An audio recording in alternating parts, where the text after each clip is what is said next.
दिनांक 8 मार्च रोजी केज तालुक्यातील नागझरी येथे वैकुंठवासी संत चंद्रशेखर बाबा महाराज यांचे वास्तव्य असलेल्या पावनभूमीत विठ्ठल रुक्मिणी मंदिर नागझरी येथे हरिभक्तपरायण श्री आप्पा महाराज चौरे चंद्रशेखर बाबा महाराज मठ संस्थान चोंडी तालुका धारूर यांच्या संकल्पनेतून आज सकाळी 11 ते 2 या वेळेत विठ्ठल रुक्मिणी मंदिरावर महाशिवरात्री निमित्त हरिभक्तपरायण रामेश्वर महाराज चौरे आरणगावकर यांच्या कीर्तनाचे आयोजन करण्यात आले।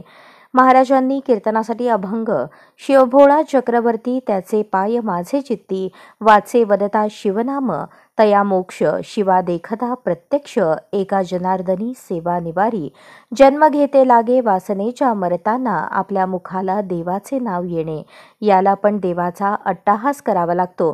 जन्म मृत्यू कारणीभूत आहे। संत तुकाराम महाराज म्हणतात, देव म्हणून मी कोणालाही दंडवत करेन पण संत म्हणून नाही, अशा अनेक प्रकारचे दृष्टांत देत महाराजांनी कीर्तन सेवा संपन्न केली। कीर्तनास विशेष उपस्थिती म्हणून विश्वनाथ सुखदेव फुंदे व भिकाराम आप्पा सारूक तसेच गायनाचार्य मृदुंगाचार्य वीणेकरी टाळकरी व ग्रामस्थ मोठ्या संख्येने उपस्थित होते।